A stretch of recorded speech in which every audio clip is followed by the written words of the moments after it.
Colonel জাঞ্জুয়ার কথা শোনা যায়। তার সাথে খালেদা জিয়ার ঘনিষ্ঠতা ছিল।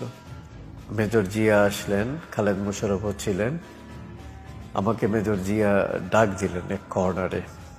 গেলাম, বললাম যে কি ব্যাপার বলুন।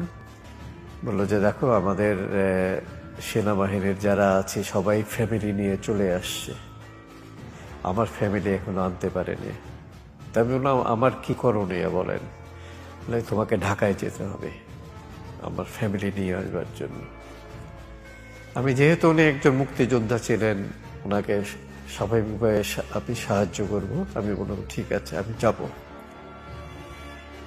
এটা ছিল মে মাসের শেষের দিকে।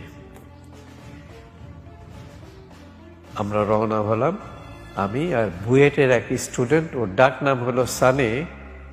উনি জেনারেল নুরুল ইসলাম শিশুর ছোট ভাই। ও আর আমি দুইজনে মিসেস খালেদা জিয়াকে নেবার জন্য ঢাকার পথে রওনা হলাম। 2-3 দিন 4 দিন হাঁটার পর আমরা ঢাকায় এসে পৌঁছলাম। তারপরে মেজর জিয়া যেসব ঠিকানা দিয়েছিলেন সব ঠিকানায় খুঁজছি, পাচ্ছি না, খালেদা জিয়াকে পাচ্ছি না। লাস্ট ঠিকানাটা ছিল গুলশান 1 নম্বরের একটা বাড়িতে।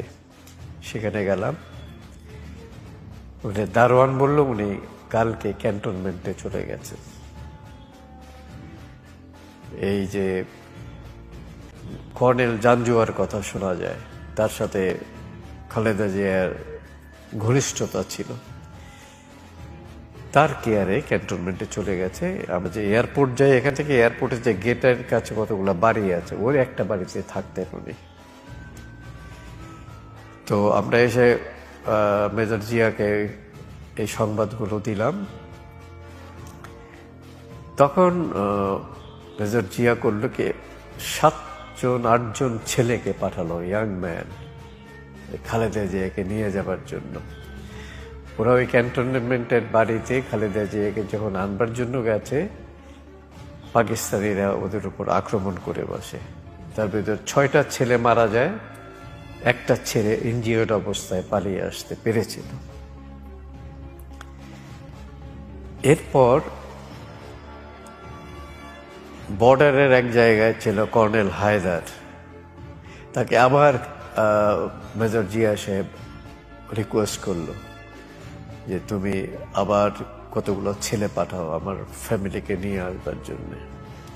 তখন উনি বললেন যে দেখো, অলরেডি আমরা 6টা ছেলে হারিয়েছি, এখন এগুলো পাঠানো ঠিক হবে না। তবে ওনার এই কথার চাপে উনি আবার বাধ্য হয় আবার 7-8 ছেলেকে পাঠাতে। ওরা আসলো, তখন ইন্টারকন্টিনেন্টাল হোটেল, সুইমিং পুলে খালেদা জিয়া বসা ছিল। ওই ছেলেগুলো গেল তাকে অনুরোধ করতে, মেজর জিয়ার চিঠিটাও দিল।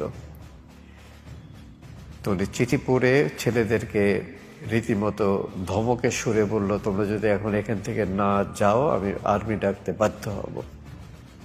তখন ওই ছেলেগুলো চলে আসে।